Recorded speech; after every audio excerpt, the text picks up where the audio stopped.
The only reason we're doing this special is because of the TikTok movement to free the Menendez. If that's how we're going to try cases now, why don't we just, like, have a poll?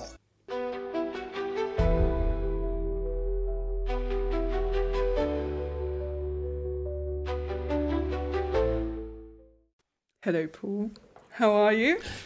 Hello, Helen. How are you? I'm all right, thanks. Yeah, what's going on? Not a lot, actually. No?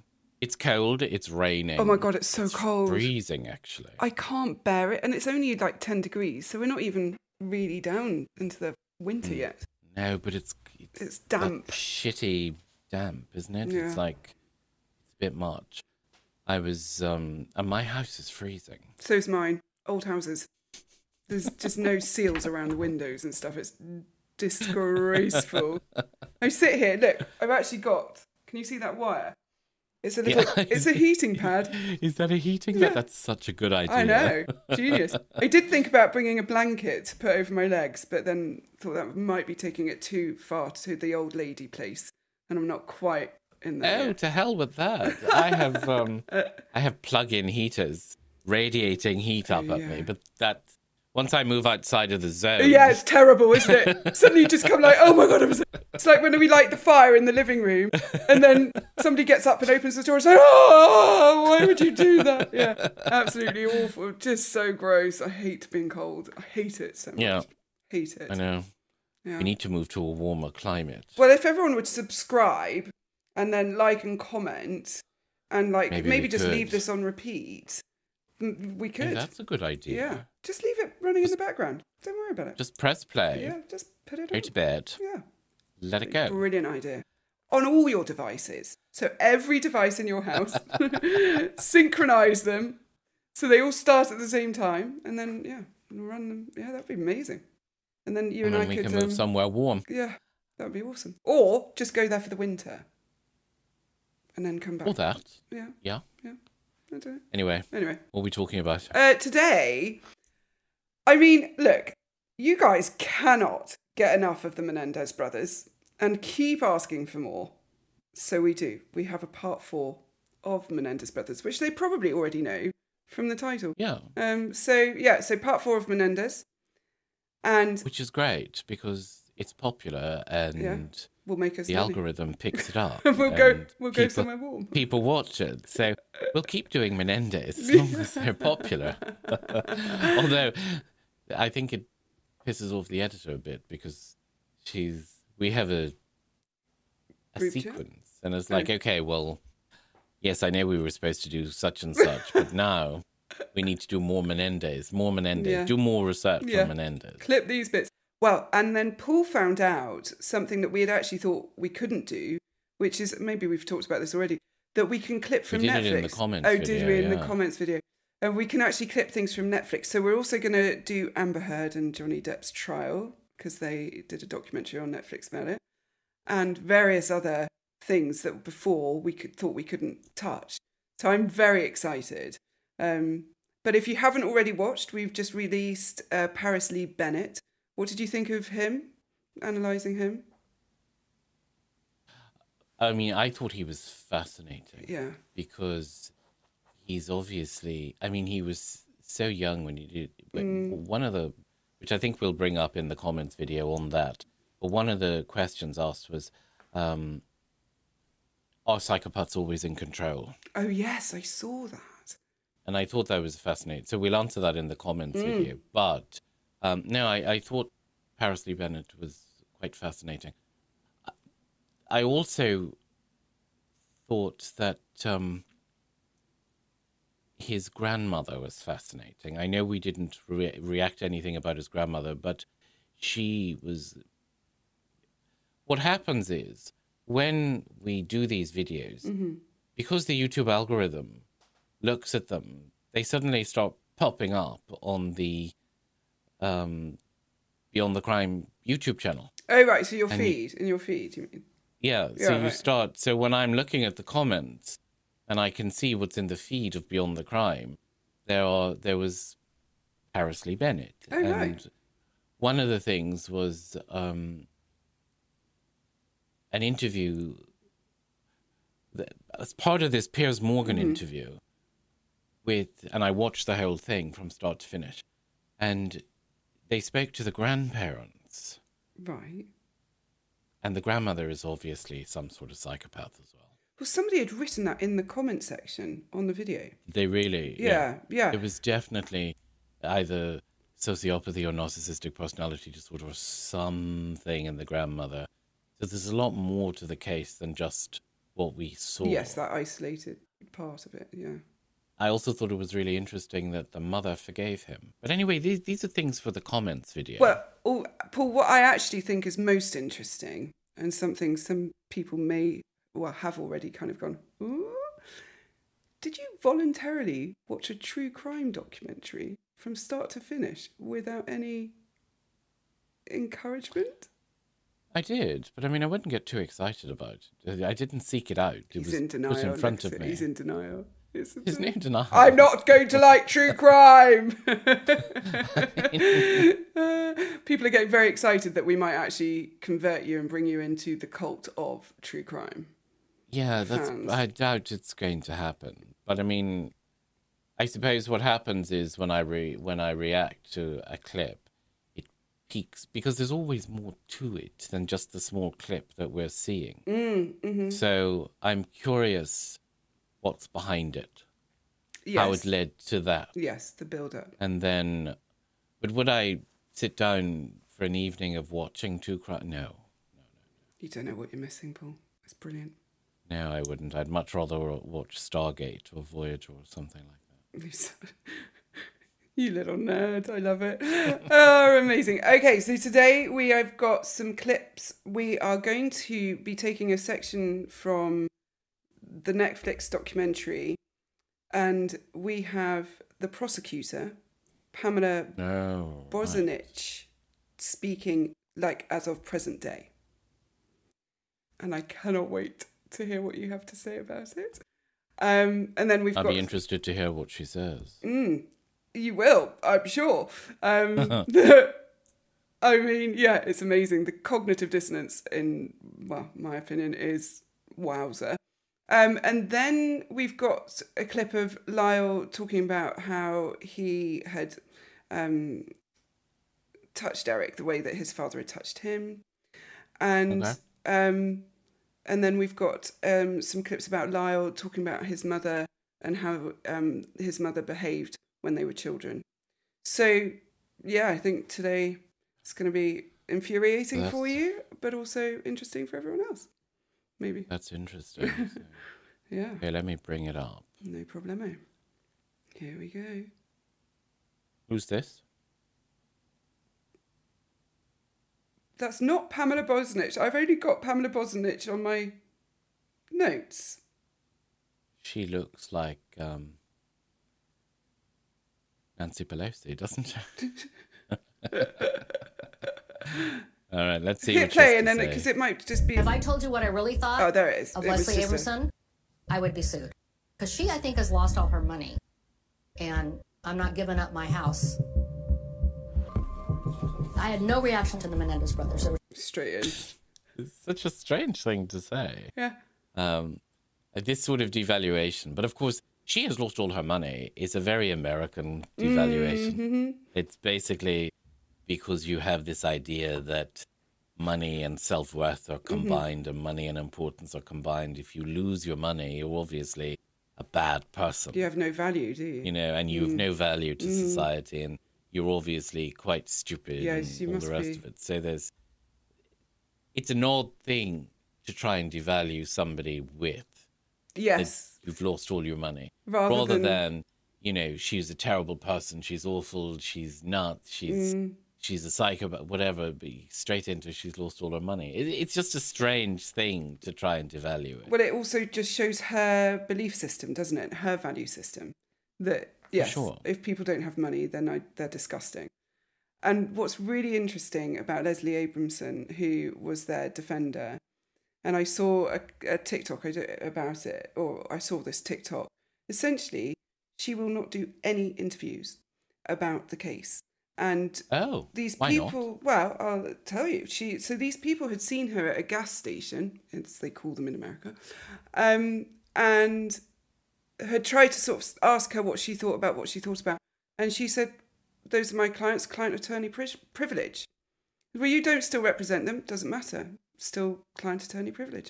And she is very wedded to the idea that her role is not to speak about it because it's protecting their privacy, their relationship.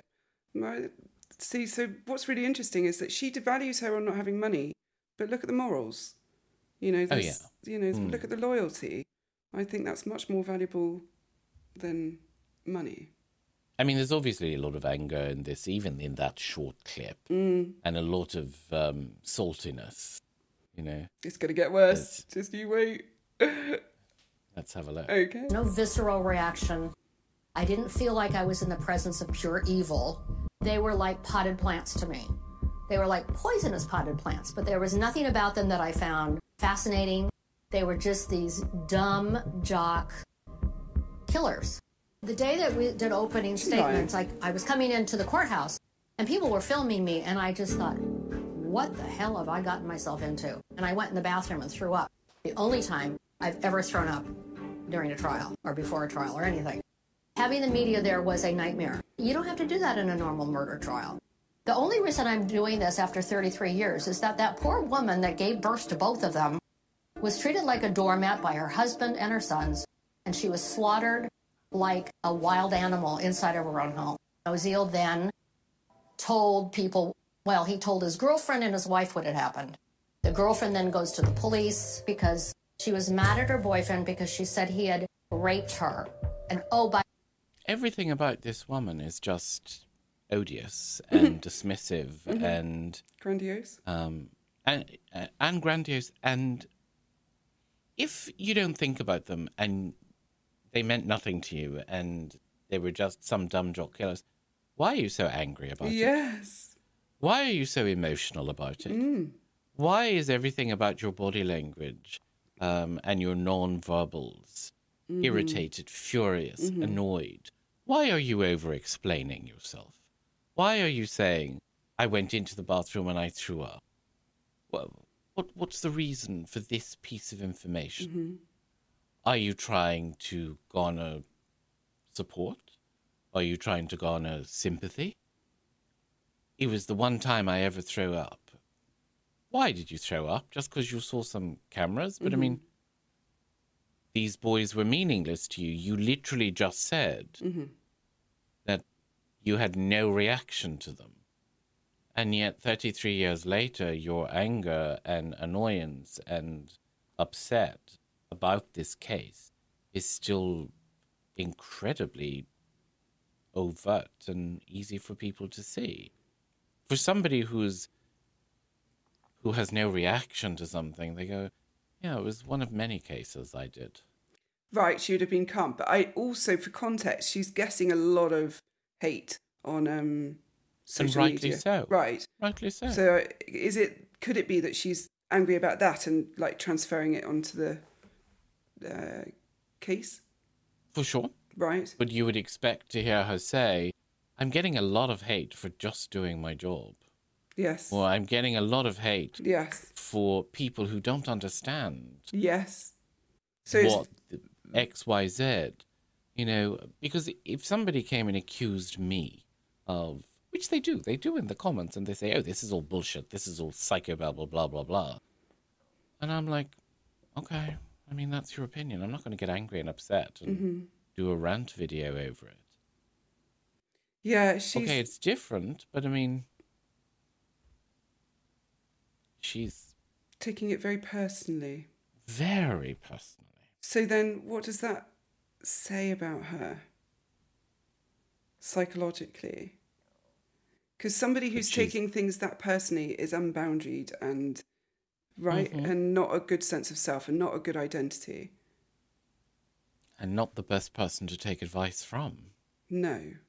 And probably, I mean, she strikes me as the kind of person who becomes a prosecutor because of the power it gives her. Yes. Because, you know, it makes her feel and look important. This is even... Let's continue. Okay. By the way, he is the psychiatrist from the Menendez Brothers, and they confessed that they did it, and they threatened to kill him. It was an aside. While he's waiting to testify, the AG calls me up and says, well, Dr. Oziel's going to lose his license. And I said, could you, wait a couple weeks before you make him lose his license? Anyway, put in Dr. That makes me mad. So the smiling and joking and, could you make him, because I need him to be, to have his license so that he can help me. It's all ha ha ha, very funny. Rather than, well, why is he going to lose his license? Mm-hmm. What has he done to make him lose his license? How is this going to impact me? It was all very performative. Mm-hmm. So then it's fraudulent and self-centered and self-serving. Hugely self-centered and self-serving. Mm-hmm. I don't know whether it's fraudulent, but certainly she's... I mean fraudulent, sorry. You finish and I'll tell you why I mean fraudulent. No, she's just, you can see that there is a very, it's incongruent humor.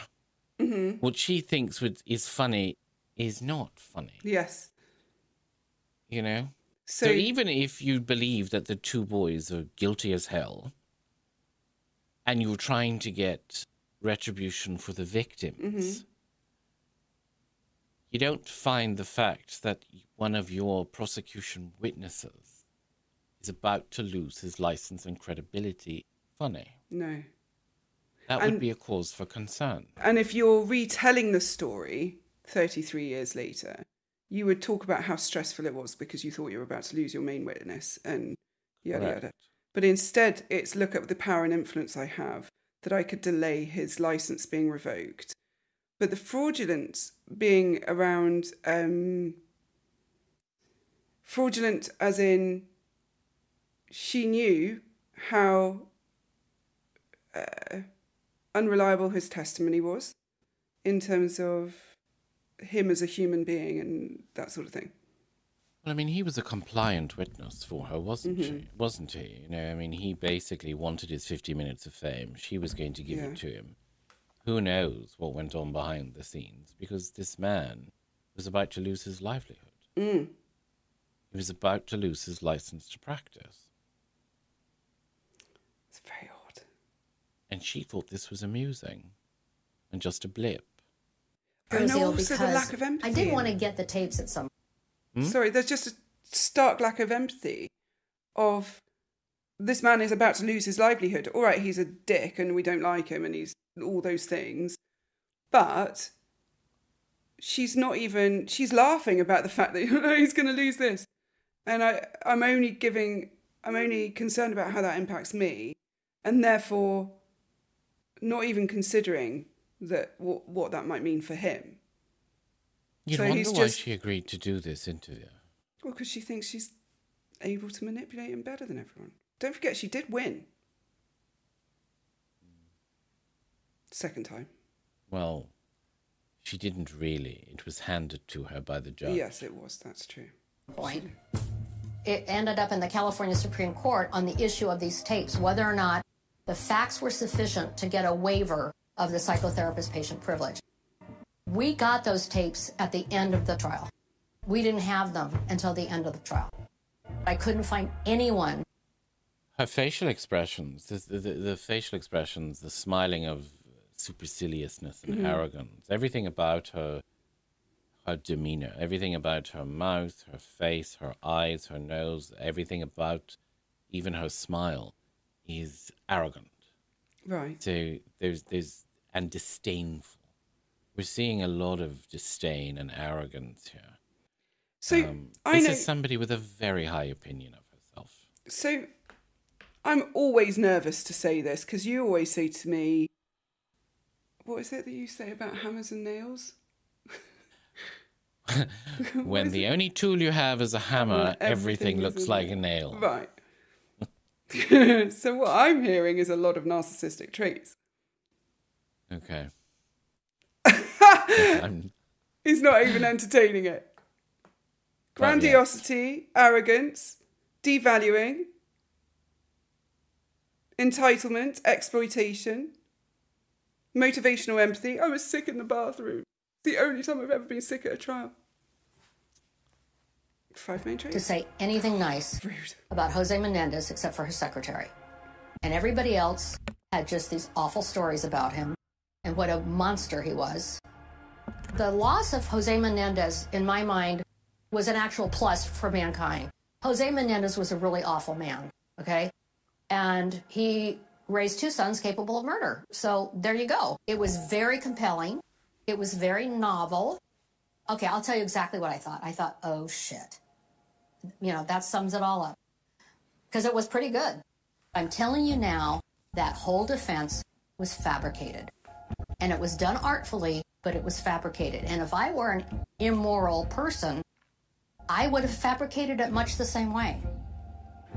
She's saying that Didn't Leslie win. Abramson's is Okay, I didn't lose.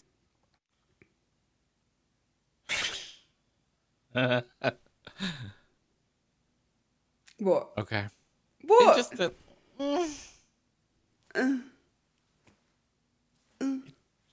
What does that mean?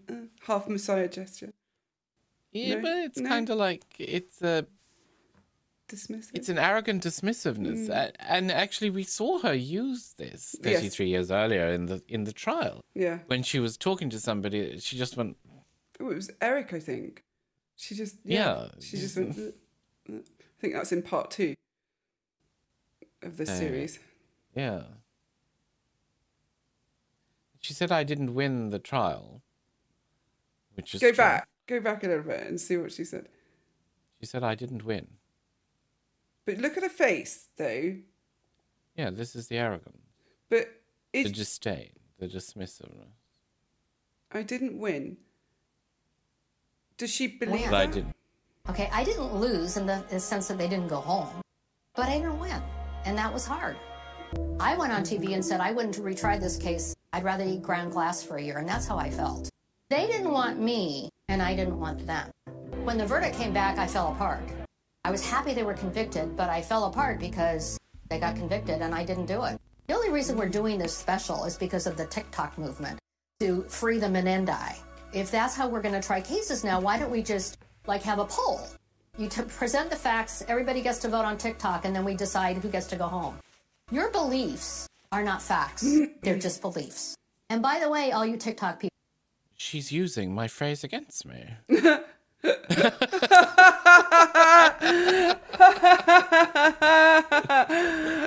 Psych. Yeah.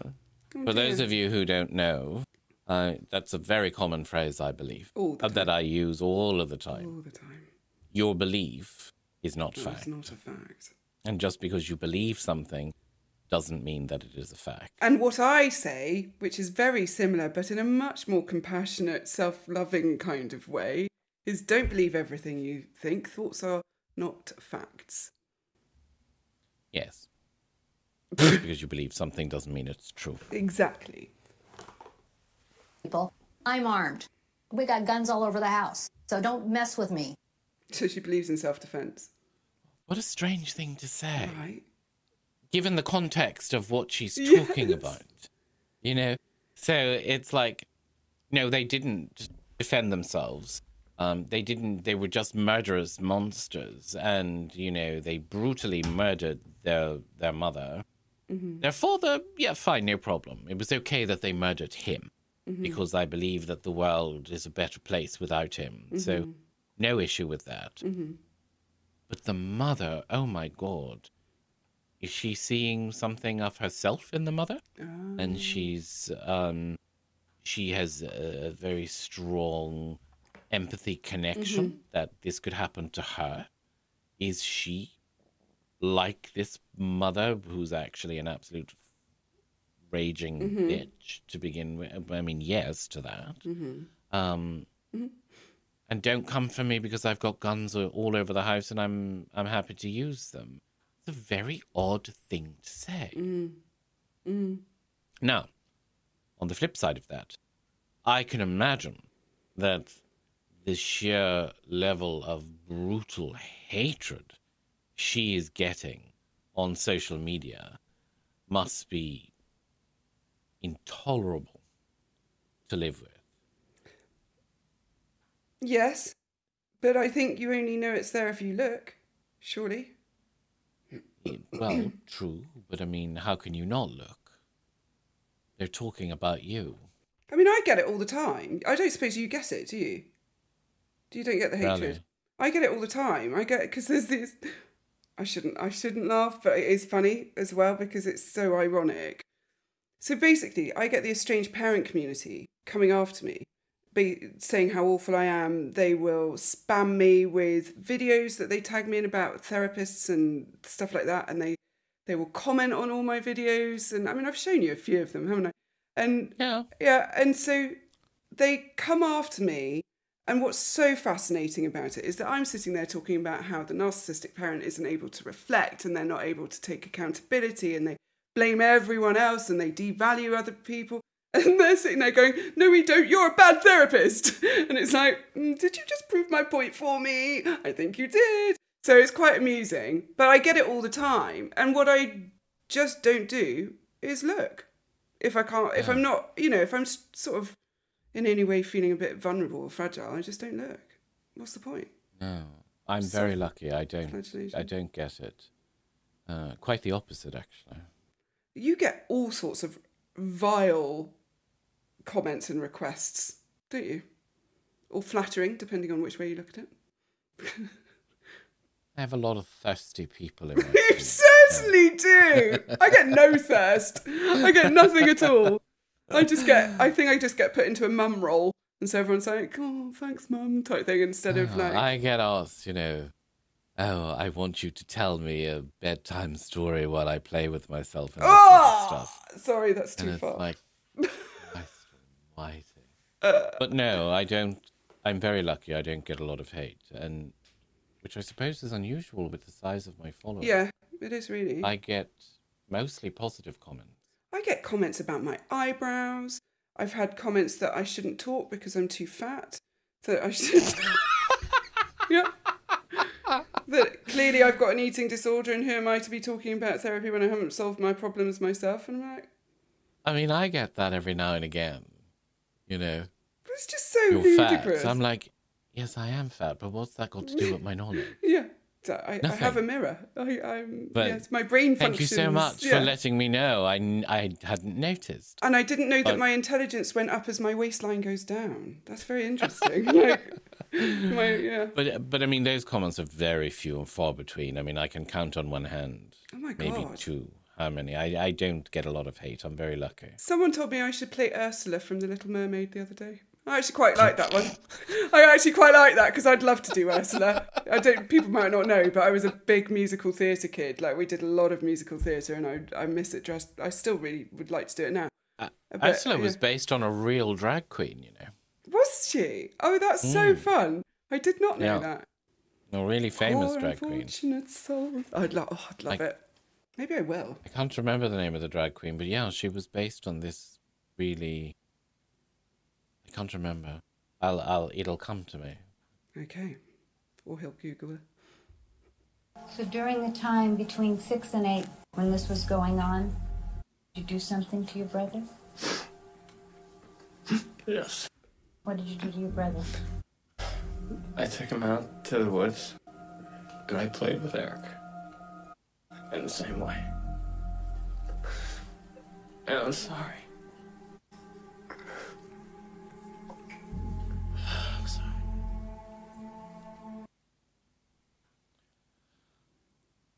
Well, that just brought I mean, me if down, you think that's a performance on both their parts, you have to have some sort of sociopathic problem or an inability to read emotion or nuance. A lack of empathy. Because it's not the tears that I would focus on. Because crocodile tears can be easily faked. And what's really interesting, though, is our reaction as a society to men who cry, as opposed to our reaction in society to women who cry. So when we see women crying, we get protective, we feel bad, our empathy overflows, and we get angry in many ways on their behalf. Right. When we see men cry, the empathy is not there. Right. We do get angry, but not on their behalf.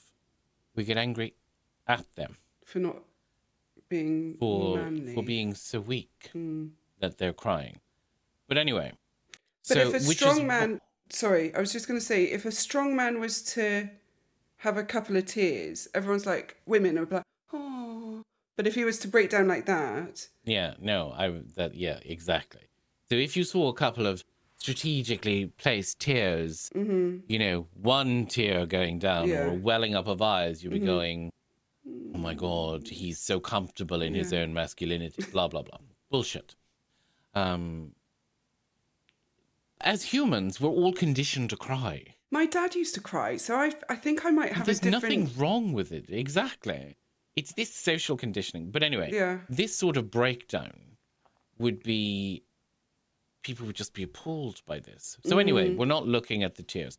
Okay. What we're looking at is the body language and the non-verbals that go along with those tears, because they're much more difficult to fake.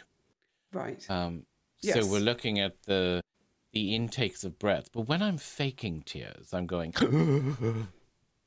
Whereas when I'm really crying, my breaths are deep but more shallow. Right. You'll also see... I always get them confused. Which one is which? Lyle is on the stand, Eric is sitting down. Yes. Right. So you see Eric with tears rolling down his face, desperately trying to hide them. But it's the gnawing and the biting and the self-soothing gestures that are trying to... He doesn't want to wipe the tears away because he doesn't want to draw attention to the fact that he's crying. Right. I also imagine that this is the first time that this particular topic has been discussed between the two of them.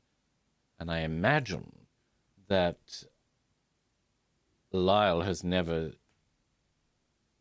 alluded to the fact that he did it to Eric, and certainly has never apologized. So when he said, I'm sorry at the end, watch this. Okay.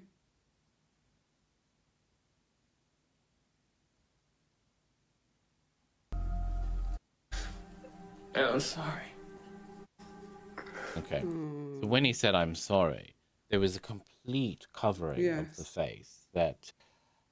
So it was a sense of anguish, reliving something terrible for both their parts, and also probably a sense of relief almost, but not relief. I was just going to say, a relief for acknowledgement. There would be validation in that. That validation is probably a better word. Right. Yeah, relief and validation. Because, I mean, a lot of people who've been abused really feel that they're healing, and it's a mistake to believe this, but I understand why people do, but that their healing is tied up in their abuser acknowledging and validating the abuse. And so... No, I don't believe that. And I agree with you. Many people believe that. People do, but it's not true. Many people also believe as well, and this really pisses me off. Oh, God. That you have to forgive your abuser or your perpetrator in order to find peace and move on. There's a chapter in my book called Fuck Forgiveness because of this exact thing. Right, okay. Right. But let me be categorical. You do not have to forgive them. No, absolutely to move not. on. Absolutely not. It's nonsense. Forgiveness, when we talk about forgiveness in healing, is not for the person that abused us. It's for ourselves. That we don't blame or shame ourselves, that we know that we did what we could in the situation we were in, whatever age we were, and to show ourselves compassion and kindness, especially when we were small children, and even as adults. But yeah, there's a whole chapter called Fuck Forgiveness, because I feel so strongly about this, and every time I do a post on socials about it, people get very cross. And why? Bring it back to religion a lot. What the fuck has the imaginary man in the sky got to do with it? Because God says you have to forgive people. Does he? Apparently. Or she, or it, or they? Or... Which God? Don't get me started on this. No, don't. I can't wait to tell you that someone asked when Paris Lee Bennett's birthday was. Why? Horoscope. Huh? Horoscope? Oh, fuck off. Anyway, should we go back to the Menendez brothers? Anyway, again, she said at the beginning that this was all a performance and it was all fabricated and it was all wonderful. Well, let me tell you, this is fucking Oscar-winning level performances. And I said this in the first video, and I will say it again. Away. Yeah. It is impossible to recreate this level of distress without, I mean, I don't know, even when I'm watching films and I will look at people portraying whatever, I'll go, oh yeah, they're good actors. But I can see it's fake. Yeah. You know, is there ever a time that you watched, because you don't really watch films, we've had this conversation privately, where you don't really watch films because A, you can predict them, and B, it bores you because you can just see through all the behaviour. They're too long. So, but is there ever a time that you've ever seen or watched anything where you've kind of gone, oh, they're putting on something real there to get to that emotion? Yeah, a couple of times. Yeah. I've seen actors who will, especially when we're talking about guilt and remorse and anger, these primary emotions. I will see an actor. Daniel Day-Lewis is very good at it, right. and Christian Bale is very good at it. These two, they're obviously reliving something real. Wow. Because what they're portraying is very accurate. That's really sad. And when I watch them, so there was one film which Christian Bale was in, and he became very, very skinny. The sewing person, the tailor, I can't remember. I don't know that one. I mean, he's an incredible actor, and I think he obviously either does a massive amount of research on what he's doing, or he's pulling from experience and superimposing it. But these are 19-year-olds. They don't have the life experience. No. To do a massive amount of research. And there was no internet. No. You know, so you're not going to be able to, how should I act if I was abused? But you could do that now. But anyway, so it's just... That's scary, actually, that people could do that now. Helen, TikTok is full of people who are faking stuff. Oh, no, I know that. I'm not stupid. Shall I tell you something interesting about Christian Bale? Do you know where he was born?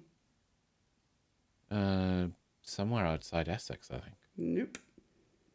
Pembrokeshire, Wales. Oh, was he born in Wales? Yeah, he was born in Wales. Yeah. I knew he was British. Yeah. It's interesting. They called him English, but Are you sure? Because he doesn't have a Welsh accent. He has a very strong Cockney South London accent. He definitely didn't grow up in Pembrokeshire. Well, he wouldn't. Maybe he didn't. But he was born in Haverfordwest. Oh, he keeps that very quiet. Does he? Would too. She's so rude. He says, I was born in Wales, but I'm not Welsh, I'm English. Right. So, I don't know. Good I don't job. know where they moved. Oh, he left Wales when he was 2. There you go. There you go. That's why he speaks like a South Londoner. Where did he grow up? Lived in Portugal and Oxfordshire, and then they settled in Bournemouth. Oh, They moved around a lot. He acquired his South London accent. Yeah, that's interesting, isn't it? His mother was a circus performer, and his father was an entrepreneur and an activist. Anyway, this is not the Christian Bale podcast, YouTube show. No, it's not. You do this all the time. No, I've got ADHD, shut up. Why are you so surprised by it then? Now we have to cut it all out. In the Muncie house, when she would go into these rages, do you remember the things she would say? Yes. What would she say? She would say that you're a bastard, you ruined her life, you're ungrateful. How can you... So, the reason that we know that this is real and not fake is because if I was faking this and you said to me, what did your mother say? How bad was she? I would say, you're a bastard, you're awful, you're terrible. And I would try and emphasize through my expressiveness how terrible this was, that you should feel sorry for me. Yeah. That this is just, you would overact it in order to garner sympathy. Mm-hmm. The reason we know it's real is because we can see a slight smack of embarrassment around his face. Right. And around his lips, that he's embarrassed to be telling you this. There's almost a little bit of shame in it. And that's where we see this, that's where we see this smile, because this smile is now, it's a smile of chagrin, and it's a smile of embarrassment and shame. And most people, when they're telling the truth with something really difficult, will have that smile play around their lips. Right. Because it's a defense mechanism. Sure. I'm telling you something really quite painful, but I'm kind of trying to play it off as I'm okay about it. Yes. And so the other thing that does, that mechanism, is it gives other people permission to make it light as well. And so Correct. we're not forced to face the emotion of it. And it's really interesting, but you said a little bit of shame, actually huge shame, I would have said, because there is, I don't think, a much bigger shame, and people might come for me in the comments around sexual abuse and things like that, but I don't think in my clinical experience and research that there is a bigger shame than your mother not loving you. Oh, absolutely. Because absolutely. Your mother telling you that you're detestable, unlovable, unworthy, I mean, there must be, the child would internalise that there must be something so fundamentally wrong in them because mothers love their children. Yes, and, it's interesting as well because we strive for mother's love. We strive for a father's pride. We want fathers to be proud of us. We want fathers to think we're wonderful. We want we strive for a father's love as well, but it's not the same thing.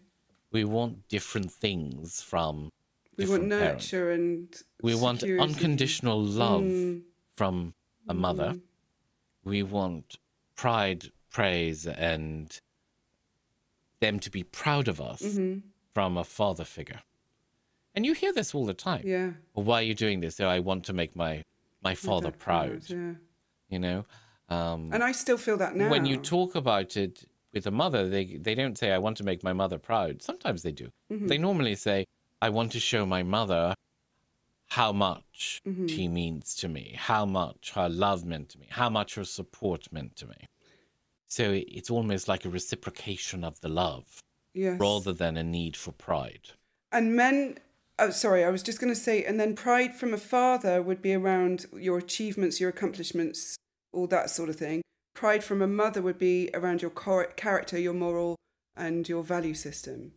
Yeah, 100%. So it's a different pride type from a mother pride. Would be, you're a good man, you're a good husband, you're a good father, you're a good acceptance. Partner, you're a good person. Yes. Whereas pride from a father would be, you're good at business, you're good at your job, you're good at your career, you've provided for the family. Sports. Yeah, exactly, this sort of thing. Yeah.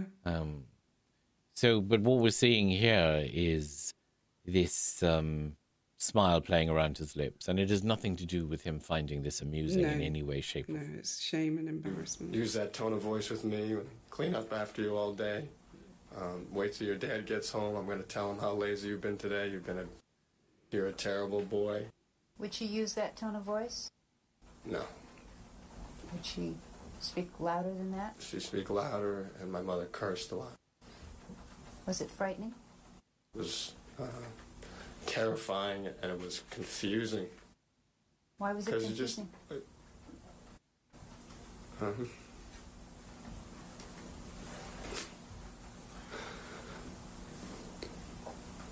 You just didn't know why.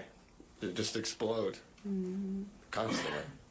And it always fascinates me when I'm watching these clips how much you can see the regression back into being there in that age as a child, however old it was, 10 years of age, 11 years of age, something like this. You can see the behavior changing. Yeah. I saw it and I was like, oh my God, the regression. It's so... There was almost like this moment where it was like, almost like DID, but it's not. But that kind But of it's like, not. yeah, But it's it's not. like- But that kind of shifting. I'm a vulnerable little boy whose mother hates me, basically. Yeah. Can I ask just Be a walking around quick the house question? like that. So when you're talking about people recounting stuff and if they were lying, they would be emphasising and kind of almost dramatic in their telling of it. Overacting. Yeah. Right.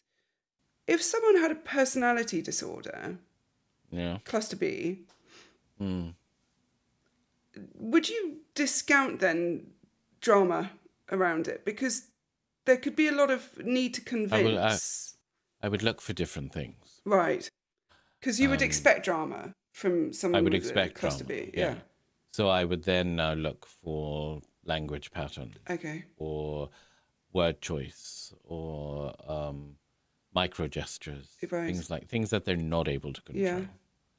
So if Okay. I was dealing with somebody with a cluster B, whether it's narcissistic, whether it's histrionic, whether it's borderline, whatever it is, I would expect to see an exaggeration of everything You're right. in order to try and control the narrative. Yes. So you have to look beyond it. And know? somebody actually asked this in the comments, and we'll address it in our next comments video, about whether we didn't answer whether or not they were actually sociopaths, and what a waste of time. They're not sociopaths. Right. And I said if they were, Paul would have said.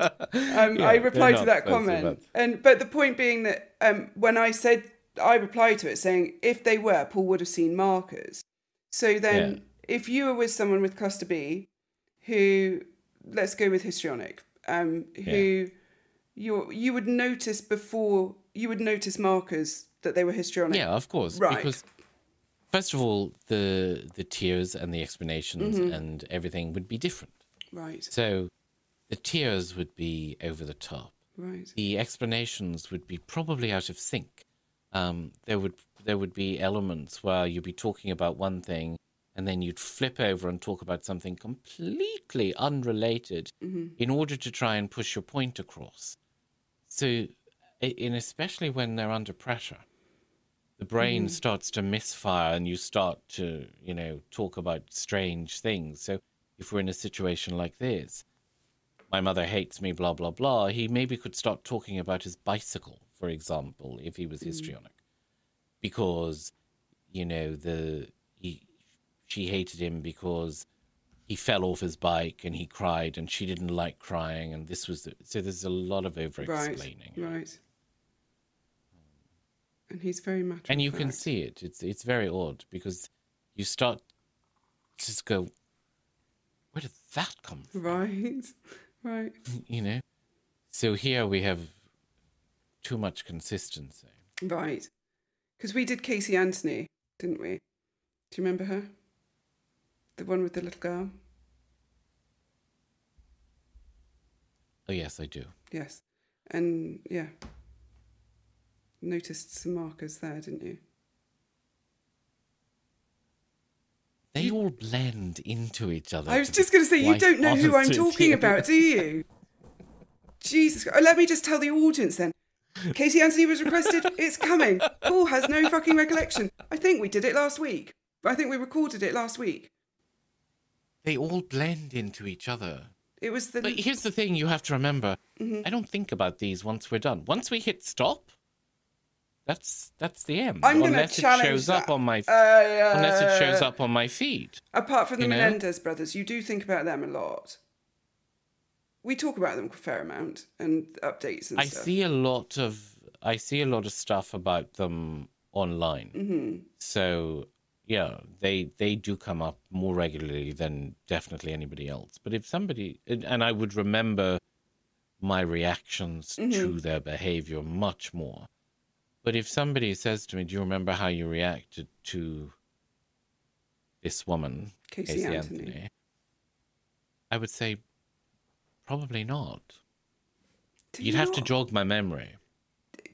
Do you really not remember that? But now that you're talking about it, she's the one who killed her daughter and said that her father was a paedophile and all the rest of it, right? Yes, allegedly, but didn't was not convicted of killing her daughter. So, but her daughter went missing, and then her body was found.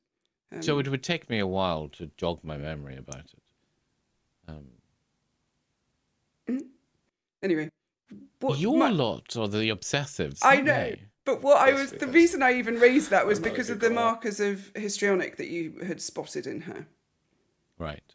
And that you do see, if there are different conditions going on, you do it with autism, don't you? And ADHD. Yeah, you'd see. Yeah, absolutely. You'd see it. You'd see it. Well, like you that, would see it. And you could be hurt. You could throw things at you. Sometimes she'd grab me when I was little and hold me on the ground in awkward positions.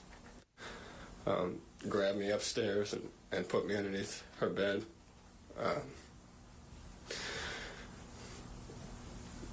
You just...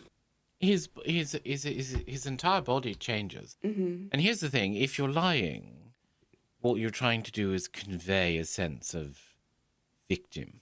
Right. Whereas here, he's moving himself away, almost like he's reliving, trying to move himself away from her as she's grabbing him and pulling him upstairs. And as he's describing this, he's getting further and further and further away in his chair, like he's trying to avoid it. Whereas if I was lying, I would be moving forward in order to convince you that this was terrible. Wow, so it's distancing from the situation rather than moving into it. And reliving it. You just never knew what was going to happen, so you were just scared, and you were just tense. He said she would put you under your bed, under her bed. Would this be a punishment? I don't know if you use the word punishment. These were just... You did these things on a regular basis when she exploded. And one of them was putting me under the bed. That's so gross. So again, if I was lying and I was trying to convince you what a horrible person she was, I would say yes to the punishment question. Right. I wouldn't say, I don't know if it was a punishment, she just did it, because that leaves me open to, well, why did she just do it? Because you obviously did something wrong. Whereas if I give you, was this a punishment? And I say, yes, she punished me all the time. It's more solid. You know? No room for discussion. No room for discussion. Yeah, no room for discussion. He'd be writing, and she would just be watching like this. And as soon as he made a mistake, she'd take the paper and she'd go, "God, do it again! Do it again!" And then my brother would just be like this, and he would go over and write again. She would wait like about 10 seconds. And she'd grab the thing again, and she'd just crumple it up, and she'd slam it down again. And then she'd just start hitting. And just on the back of the head and his back. And he was supposed to keep writing. And I remember one time my dad walked in, and I don't think he had any idea that sometimes that these things were going on in the house, because he was in shock. And he just was in shock. And my brother looked at him and he was crying. And I told him later that you got to do something for my mom.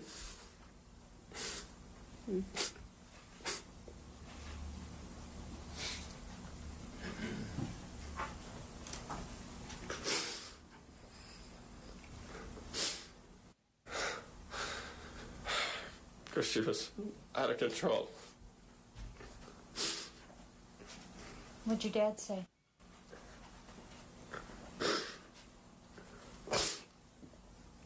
He said to just avoid her, and that she was not a rational person. Just avoid her. And that's what I did.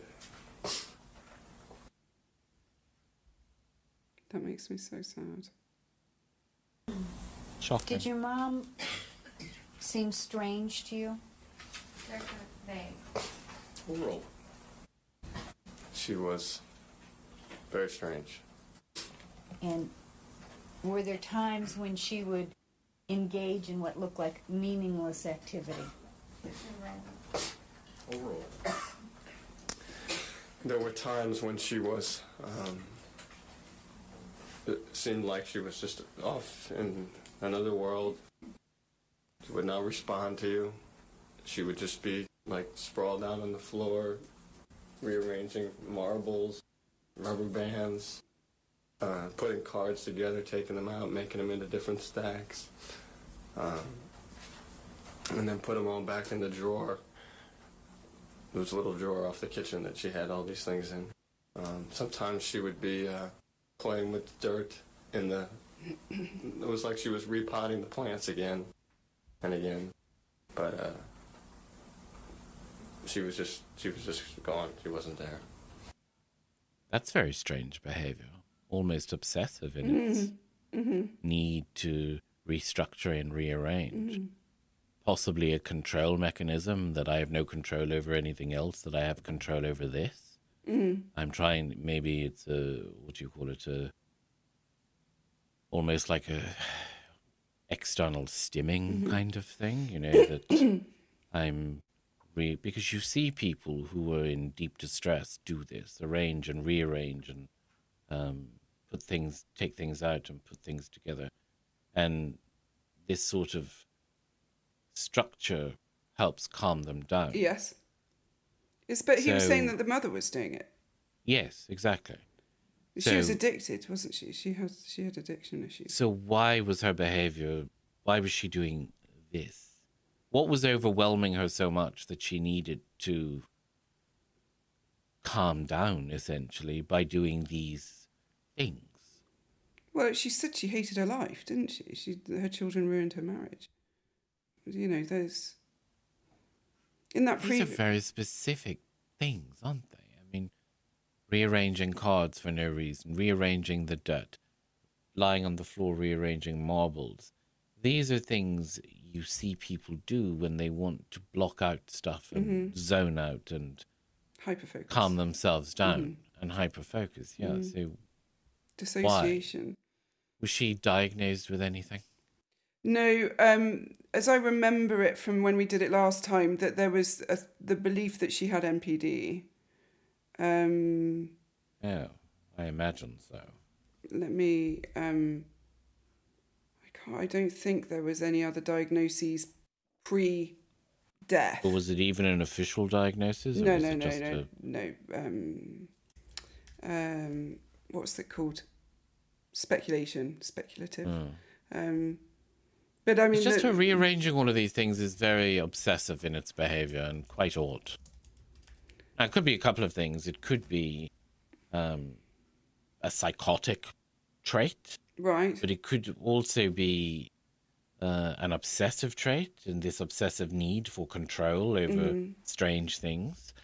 The idea of her beating him and telling him to do stuff and redo it whilst beating him and not allowed, this is serious control in terms of feeling powerful and feeling in control.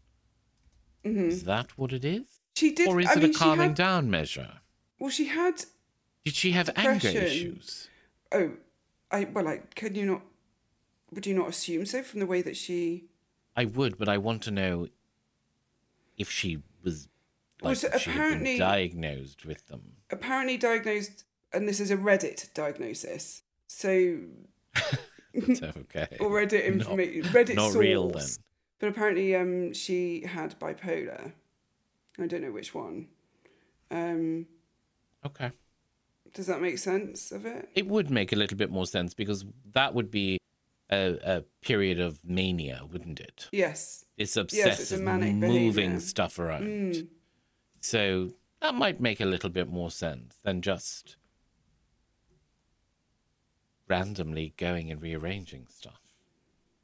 I mean, it's an assertion of dominance as well, isn't it? Isn't it a torture technique where you have to do something perfectly and then they knock it over and then you have to start again? Oh God, yeah, absolutely. Yeah. So her over him, banging him with the... Right. I'm not talking about that as the main... No, I realise. I'm talking about this thing.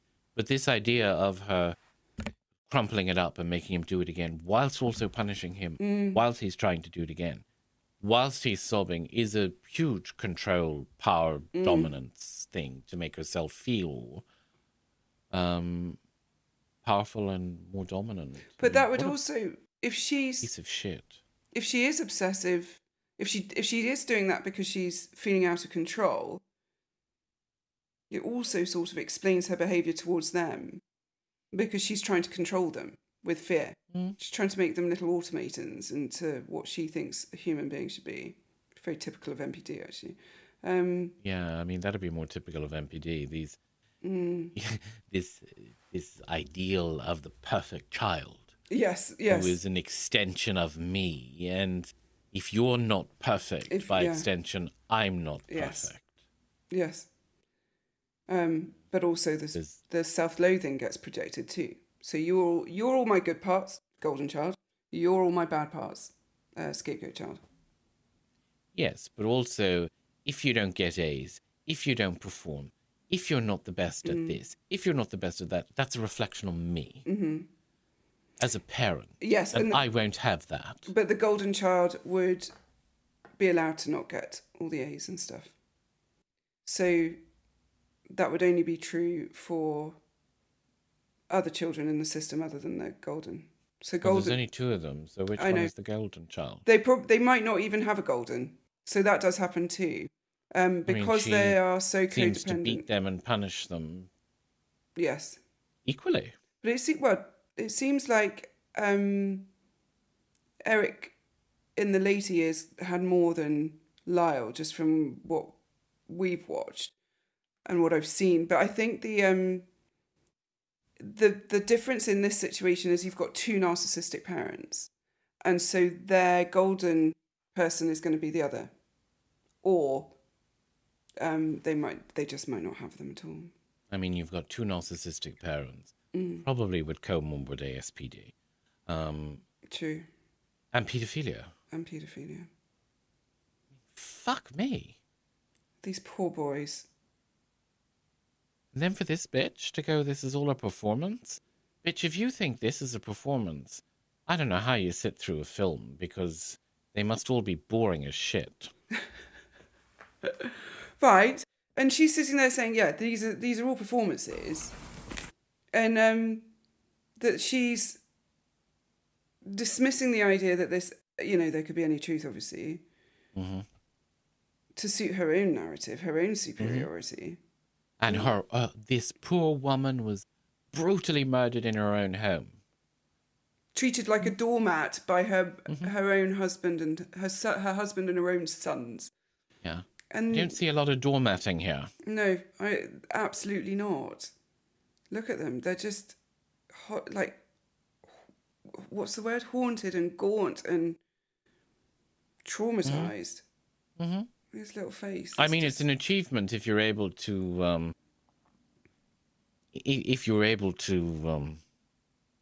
achieve this red eye look. That's a hell of an achievement. Bless him. Was there a time where you upset your mother as she was preparing dinner and she cut herself? Yes. How old were you? 11. What happened after she cut herself? Rage, I'm sure. It was by the glass door, and I think I said her name. And she was doing something in the kitchen, and she cut her hand. And she ran over, and she pushed me against the glass, and she rubbed her hand in my face. And said, "See what you did to me." Did she get blood on you? Oh, yeah. Her hand was a mess, and my face was a mess. And I ate dinner that way. Why did you eat dinner that way? Why didn't you wash it off? I went to wash it off. She said, "No, just leave it. Just eat." And I thought I was going to have to go to school like that, but by the end of the evening, she let me wash it off.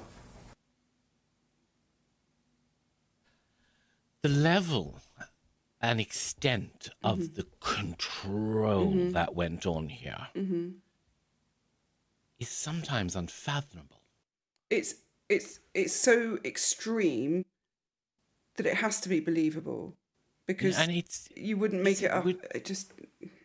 I mean, this is just. I mean, there's control, and then there's this. This is absolute insanity. Yeah. You're made to sit there eating with your mother's blood. With your mother's blood on your face. But it's not just that. It was, I thought I would have to go to school like this, but then she let me wash it off. This level of control. Mm-hmm. You have no bodily autonomy at all. None whatsoever. No. I have to ask permission to even wash my face, or I'm going to have to go to school like this. With her blood. With her blood. And just for, non-parents, including you. Well, no, I was just going to say, I have to force my daughter to wash her face in before she goes to school. Not force her, but, I have to, remind her and convince her. She, so him wanting to do that, I mean, and him questioning whether or not he was going to have to go to school, it's fucking disgusting, first of all. I have got a question for you, Paul, about when they're released. And we've seen this quite a few times, because it looks like they're going to get released and they're going to be put forward for parole, or they're reducing the sentence and making them eligible for parole. And they're going to need a halfway house. Is that what you're going to ask me? I'm going to ask you. They've grown up in this huge amount of control. When they let's just look at the evidence. So they grew up in this huge amount of control and abuse. Control obviously. structure, control structure, control structure. Wait. Control structure. They've known nothing for their entire life. Wait, because no, that's not true. Because then they killed their parents and they had 8 months of freedom. And look what they fucking did. They went bananas. They spent loads of money. They bought cars and businesses and flew to Israel and went to London and bought. Do you know what I mean? They went, and I don't like the word crazy, but they did. They spent huge amounts of money and were completely unregulated in their behaviour. Now I know that we've talked about the fact that was typical spending for them, but just noticing that kind of lack of regulation, and then they went to prison, and yes, so control, woohoo, control.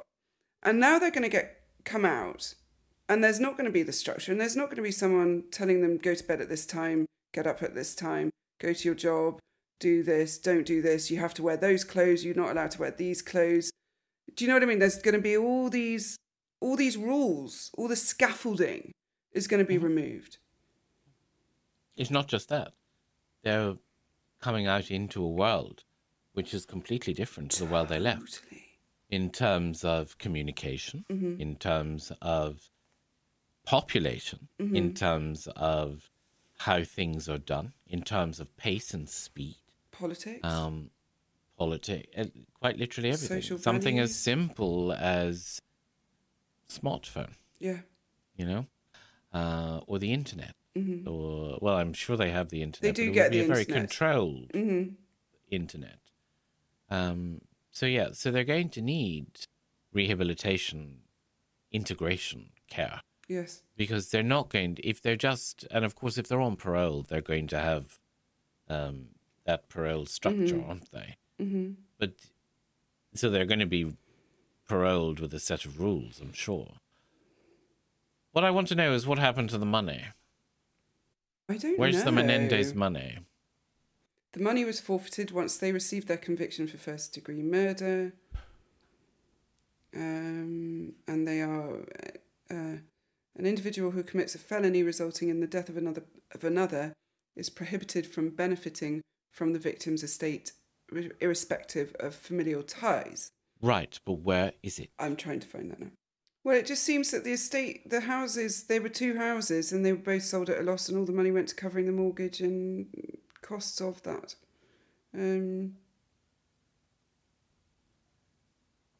But it'd be interesting to find out because he was supposedly worth about $36 million. Right, exactly. So where's the fucking money? Where is the money? But so it was forfeited, but it doesn't tell you where to. Someone tell us in the comments. I'm looking here and Googling. Someone please tell me in the comments, where the hell is the money? Who got the money? It was largely depleted. You don't spend $36 million on solicitors' fees. No, they would have... $14 million. And when adjusted, for inflation, it would correspond to approximately 36.8 now. So it's 14 million, 14 at the time.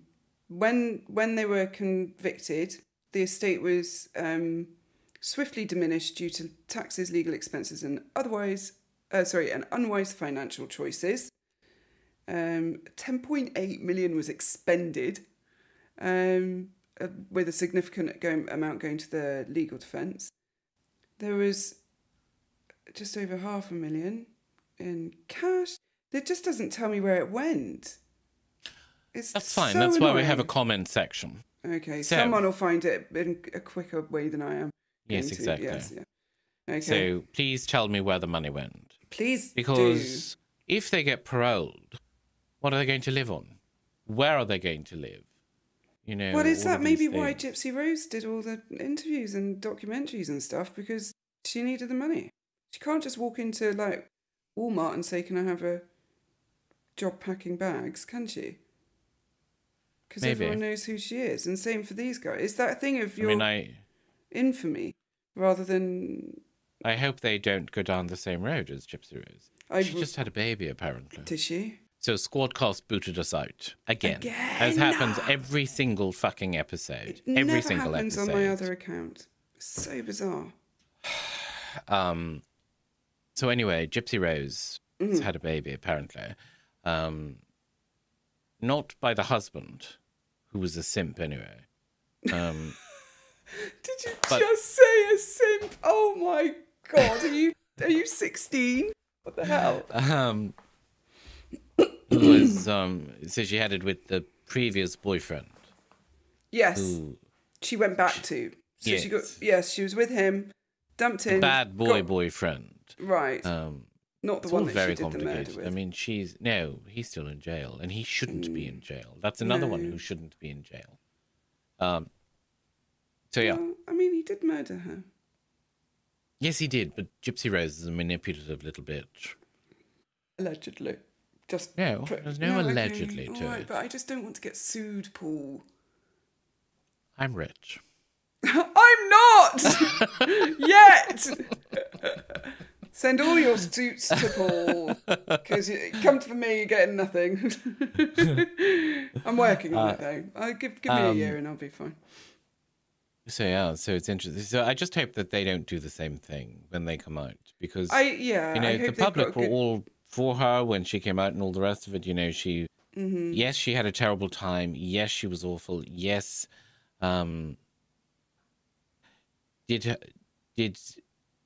should she have blown her mother away? You see, I don't have the same feeling No, I don't. And I don't understand why. She was badly abused.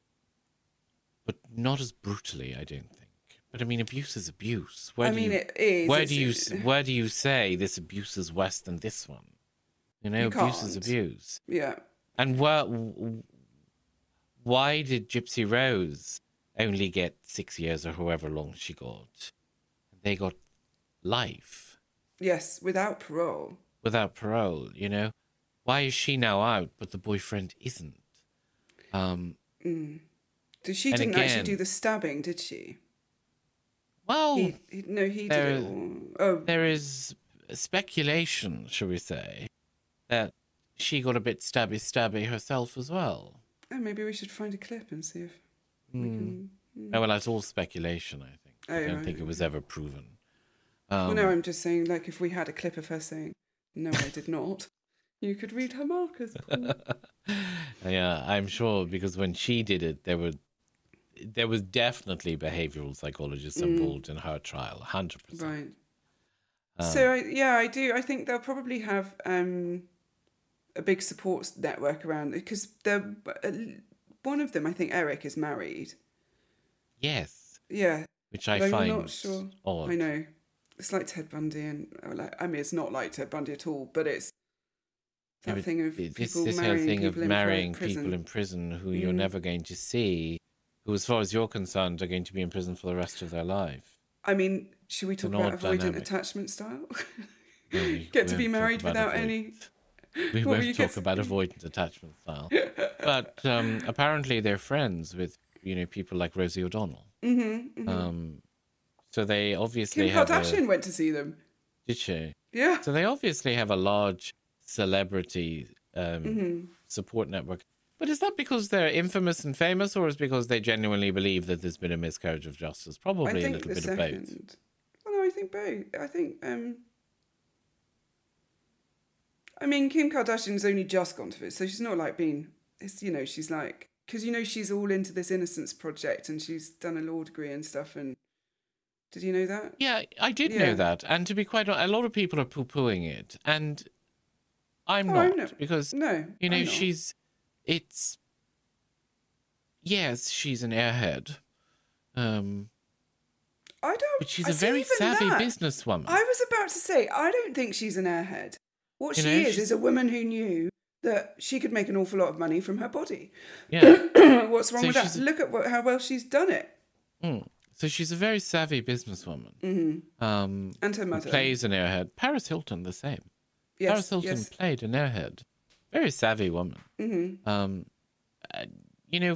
Kim Kardashian to then go off and do a law degree, no, I'm sorry, that shouldn't be poo-pooed or discounted. No, it's not easy. I did a law degree. It's bloody hard. Property law is the most boring thing in the entire world. Criminal law, brilliant. So, yeah. Anyway, so have they gone? It seems like they've got a good support network around them, and I don't think Gypsy Rose had that. I think the thing with Gypsy Rose is, and I wonder if this is why your empathy isn't as pooled, is simply because, first of all, she did leave and then went back. How much collusion was there from her in that? It was premeditated. And she manipulated someone else into doing the actual act. And she manipulated someone who was easily manipulated. Yes. Somebody who was lower intelligent, lower IQ, obviously some sort of disability, maybe autism, something there. I thought he was autistic. I think he is autistic as well. And this just doesn't feel right. Ultimately, he was an isolated human being, and she exploited that. And she exploited him. And exactly. What the difference is they've snapped, she's planned. Correct. And somebody said in the comments on one of the other ones that something about trigger events leading up to it. And there was a few days or a week before, 2 weeks before, that they'd been out on the boat with their parents and they believed that they were going to get killed. They thought their parents were going to kill them off a boat. Really? So, wow. And there's speculation, did they actually really think that? And it's like, well, yeah, with the level of trauma and abuse they went through, I could be pretty certain that they're going to murder us was a pretty regular thought. And not only that they are going to, but they are capable of, right? But if you grow up in an environment where you've never thought that, you would think it's unthinkable to be able to think that. And there is, we know that parents murder their children. It's not unheard of by a very long way. I mean, look at Casey Anthony, potentially, allegedly, all the caveats. But the number of children who are killed by their parents is an outrageous number. But we sit in a cognitive dissonance, believing that parents love and adore their children and never hurt them. These boys were being brutalised by their parents, and not only were they being brutalised by them, they were fearing for their lives. They were fearing that they were going to be murdered. Yeah. And I think there was also a point of, I think Lyle had thought that there wasn't any physical sexual abuse going on from the father to Eric. And when he found that out, that was also another trigger for him. Oh, for sure, 100%. Yeah. And people are interested in what my opinion is on Lyle abusing Eric. Yes. And unfortunately, that sort of behaviour is quite normal in these situations. Very. I mean, very normal. Yeah, almost we would expect it, whereas this being played out somewhere else. Correct. Yeah. You know, the prediction would be this is manifesting somewhere else. Yes. Where and with who? Yeah. So, you know, I'm not shocked by this, nor surprised by it. No, me either. I mean, actually, part of safeguarding training, they talk about if a child is being overly sexualized to a young child, sort of 7, whatever, if they're being overly sexualized, then you need to investigate what's happening at home. And I mean, sorry, if they're being over-sexualized to other children, looking up skirts, doing stuff like that, you need to find out what's happening. Yeah. Because they're learning that somewhere. Because it's coming from somewhere. Yeah. Yes, absolutely. Yes. So am I shocked? No. Is it something that is out of the ordinary? Not at all. No. Is it something that would lead to this? No. No. The two are not mutually exclusive, and they're not... Yeah. One is not going to lead to the other, so no. The fact that he did to Eric what was being done to him is merely children playing out what's being done to them. So no, it's being normalized. Yeah, it's not something that I would consider worth any sort of in-depth analysis. No, and I think that's just it. It's because if Jose Menendez was saying to Lyle, "I do this because I love you," Lyle then's thinking, well, that's what you do when you love somebody, when he's a small child. And that is 100% normal. Children, you just watch any child, they repeat their parents' behaviour. Yes, they do. They replicate. You see my daughter with our dogs, it's so funny. She goes up and she goes, the other night she was saying to her, "Oh, Bella, are you going to miss me? It's okay, because whatever happens, I'm always in your heart." And that's something I say to her when she goes to school and she's scared. Right? If I'm going away, I'm like, "Don't forget, Mummy's always in your heart. And you're never without me." And she's saying it to the dog to show the dog that she cares. Right. So it's a replication of behaviour. It's a relational pattern. Yeah, it is. Yeah. So, yes. All right. No question about that. So let's leave it there. And they're going to ask for a Menendez Part 5, although what we're going to look at, I don't know. I mean, the whole idea of looking at a whole Menendez documentary on YouTube, I mean, fair usage is one thing, watching the whole thing is quite another. So who knows, maybe we'll set up a Patreon account and be able to watch these things in full in that, or something like that. Well, like a live stream of it. Yeah, exactly, something like that. I don't know. Tell us in the comments if you want a Patreon account for that sort of thing. What you'd like to see that's exclusive. Yeah. Do you want us to watch the entire documentary? Because we can't do that on YouTube. No, it's not possible. Absolutely not. No. So some people have asked, can you teach us how to do this in real life? Yes, some lessons. People have asked for training. Definitely not. No. Definitely not. And the reason I wouldn't teach it is because you would misinterpret it and you would use it for evil and you would start seeing things that are not there. Because you don't have people... So the reason I teach Helen is because I'm there to say to Helen, no, you're seeing things that aren't there. And he does all the time. Whereas if we taught you and let you loose on society... You're a liar! Yeah, exactly. I don't know what the hell would happen. Yeah. Absolutely. So you need somebody behind you going, actually, no. Whilst it may look like that, you're seeing something that's not there.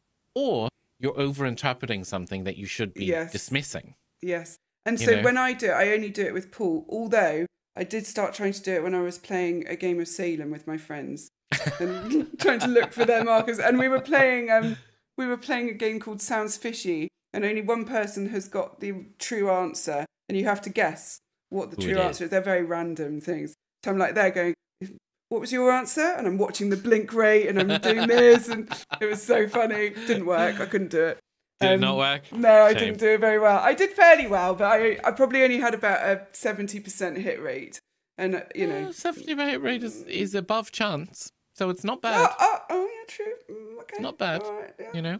Yeah. All right. But yeah, it was, So I only really do it with Paul. I'll send him a clip and I'll say, I think this is going on. And then we analyse it. He helps me see what I'm seeing.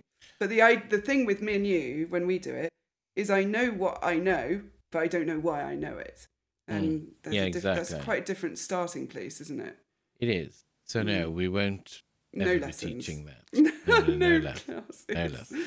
Yeah, I would be solely responsible for sending out thousands of people onto the streets. Sleeper agents. Misreading what they're seeing. We should get hoodies made. I can read your markers or something. I follow Beyond the Crime. I can read your marker. Yeah, anyway. Paul said. Okay. Yeah. Paul said. Okay, good, excellent. So there you go. Like, subscribe, share. Oh, that does. Comment. And because people in the comments are saying, oh, I can't believe you've only got, 1,000 subscribers. Yeah, neither can I. No. So do something about it. Paul's getting very grumpy about it now. Do something about it. Just share. Please just share it. Because the amount of times I'm hearing, oh, it's a bit slow. And I'm like, it's not slow, Paul. This is actually fairly rapid growth for YouTube. But... Is it though? Okay. On that note, please, for the love of God, save me from the whining. Yeah.